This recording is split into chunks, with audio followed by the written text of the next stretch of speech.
It is the voice of Indiana County, WCCS, AM 1160 and 101.1 FM. And IUP head basketball coach Joe Lombardi is with us. And if we feel compelled, Jack, to ask everybody that comes into the studio, how are the roads coming in? It's amazing outside right now. The big question with Coach Lombardi, of course, is about the games tonight, as we have Clarion coming to town at the KCAC for a big doubleheader.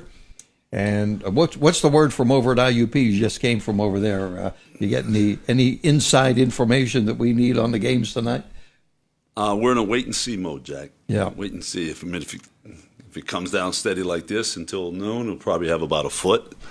So I don't think we'll play, but we'll just see. We'll probably make some type of announcement. You know, the game's on unless there's some type of announcement later on in the day. Okay. So, you know, it's a lot of it's up to Clarion, the team that has to travel.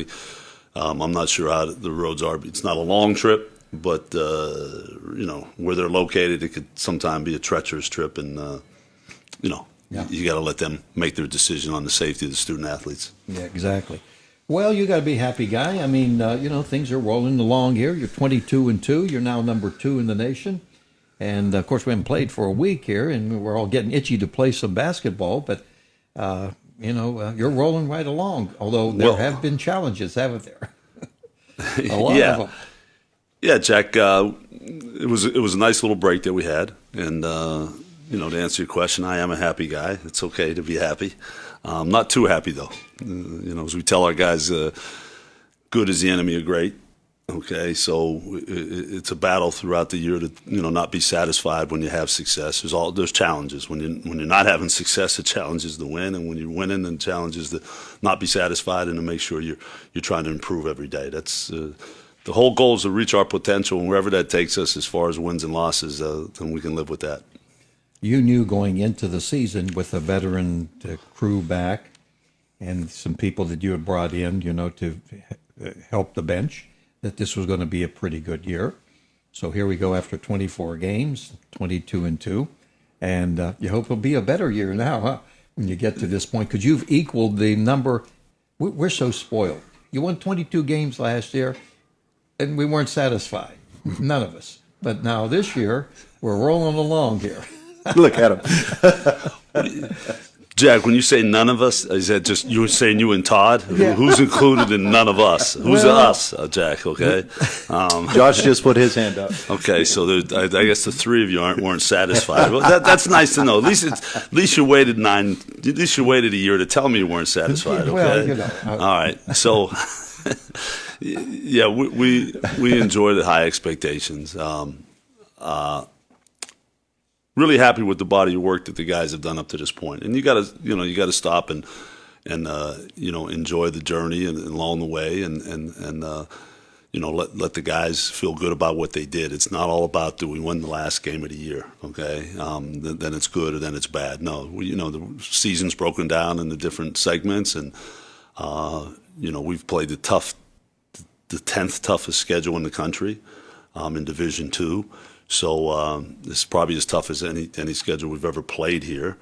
And so for those guys to go through that, probably, you know, I was looking the other day, I think we had, out of the 24 games we've played, we've had 17 that were against winning programs, okay, teams with winning records.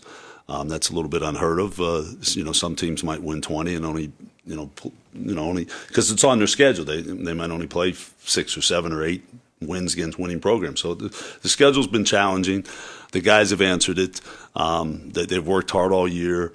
I love my team. I love them on the court. You know, the way they respond as a team, and I love them off the court and the people that they are and the things how they represent the university. So it's been a great ride, and we hope we have some big moments still left along the way. Mm-hmm. You, of course, have a couple of guys who are all conference. Several are probably going to be all conference. A couple of All-Americans, Kobo, Dante.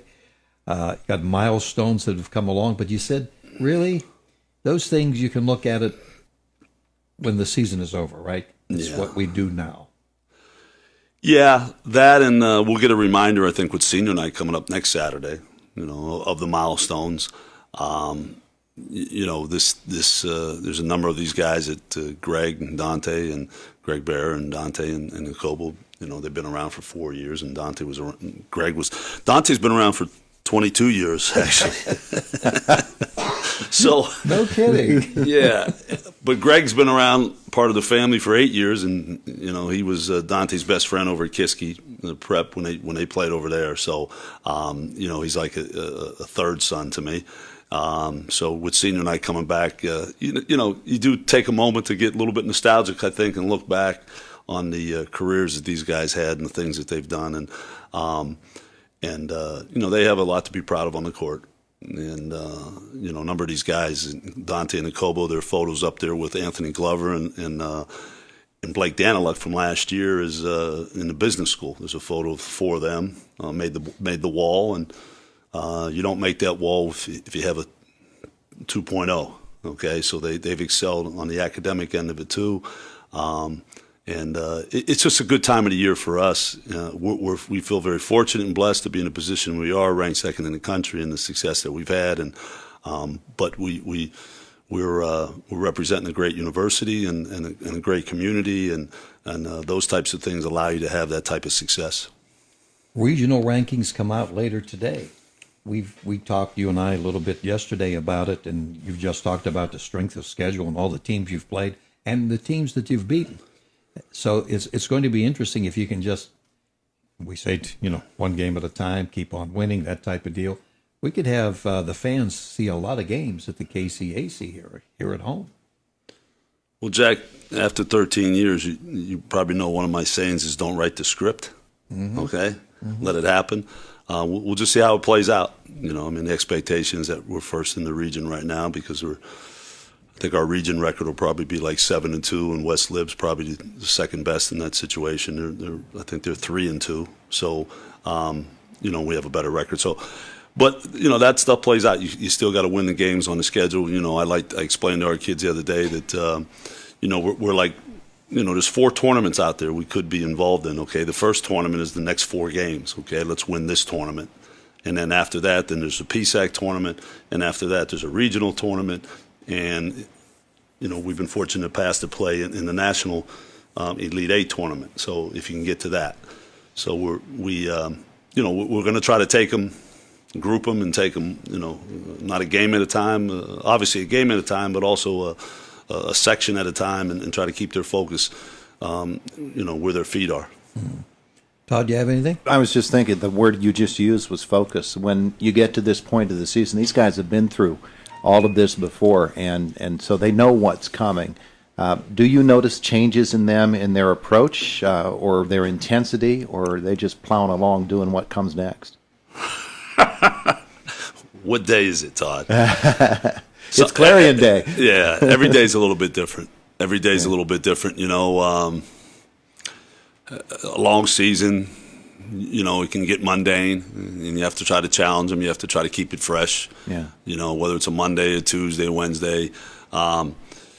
It's hard for them to I think the challenge is to get, a team that you've already beaten, and it's Monday, and we try to paint a bigger picture on Monday's practice, okay, not of Clarion. And then the day before we play Clarion, and the day before we play Cal this weekend, we really focus on what we have to do to play them. And, you're doing 2 things at once as a coach. You're trying to get them ready for the immediate task at hand, and then you're also trying to grow them to be to have a mindset that'll have them prepared for tournament type action in a couple weeks. Mm-hmm. So I think they see the finish line. So I think there's a lot of enthusiasm, and that goes along with that. I don't need to get them excited to play. I need them to make sure they have a sense of urgency and know that every team's a challenge, even if they might have a losing record. It must be pretty helpful, though, to have these guys having gone through all of this before. They're not as wide-eyed as maybe they might have been. No, they're not as wide-eyed, but they got short memories. They forget. Last week we had to remind them, why is Michigan lose to Penn State? One's 10-2, the other one's 2-10. Why does that happen? And you let them find the answers. It happens because Michigan must not have been focused. It happens because sometimes the other team can rise up and be just as good on a given night. it happens because Michigan didn't really come with a hunger and a competitiveness, okay, that they need to have, and so you let them answer the questions, okay, and then hopefully they learn, they become self-taught. There you go. Well, because of the tradition of IUP, everybody rises up to play IUP. We see that. Yeah. I mean, it's just the way it is and the way it's been. That's good, because that means that these programs have just been so solid. And Yeah, I text Coach Calipari of Kentucky, sent me a text the other day and just said, he was talking to someone and congratulating on us, being 22-2 and jokingly said, I'm glad we didn't play you now, okay? And, and I just told him, I said, well, that was our best game of the year when we played down there, okay? And it's because our guys rose up. They were excited, and they play at a level that they're maybe a little bit above their heads, at least for stretches of the game. And that's human nature. So he was able to win a game the other day because Tennessee came in ranked number 1. And I said, it's nice to be the team rising up for once, okay? Because they don't have that experience too often. And we're going to get that. And I think our guys are starting to understand that and realize how competitive we got to be from early on. Each team that we play over the next couple of weeks is going to come in with hope, and they're going to come in with doubt. And we're either going to increase their hope, the hope that they can win, or we're going to increase their doubt about how we play early on in games. So we have to try to control that factor. All right, we're playing his alma mater tonight, Clarion University. Whose alma mater? John Calipari. He was not a very good player, but he's a heck of a coach. But a lot of these successful coaches weren't good players. Krzyzewski wasn't. We won't name it. I hear Lombardi was. I hear Lombardi was. Wasn't. There's an end. There's a knot at the end of that. Okay, so sometimes in life you do find out something you can do half decent. Okay, but it wasn't college basketball on my part. Hey, Joe, thanks for coming in. Thanks, Jack. And, thanks, Todd. Coming up tonight, Clarion will keep people informed here. Hopefully, we'll play. But if we can't because of this weather, we'll let everybody know, and we'll get it going. Absolutely. Okay. And, we have a promotion night with S&T, and we appreciate their support, throughout the university. They're a great corporate partner, and so that's a promotion now. And then the next game is senior night, and if I can throw another plug in there. Sure. The last Saturday, it's a week from this Saturday, it's senior night against Seton Hill, and it's also faith night. So we've distributed tickets to many of the local churches. And in conjunction with the Fellowship of Christian Athletes, our basketball program and the women's basketball program, we'll have a short assembly after the game, and there'll be some student athletes and some other people giving some testimony to how they share their faith and how their faith impacts their involvement in sports. Okay, so great. we're glad to do that, and we invited people to plan on staying after the game with. Last year we did it for the first time, probably had about 400 people there, and students, families with young kids. It's just a great example to, I think to show that there's more to the athletes than just the sport. Yeah, exactly. Yeah, it was a pretty good event last year. So that's on March the 2nd against Seton Hill, the last regular season game. And thanks, Coach. S&T, of course, we broadcast from the broadcast booth all the time, all of us. The S&T broadcast booth. That's it. Beautiful. Thanks, Coach. Thank you guys. And it's time for the CBS Sports Minute, brought to you by Who? S&T Bank. How about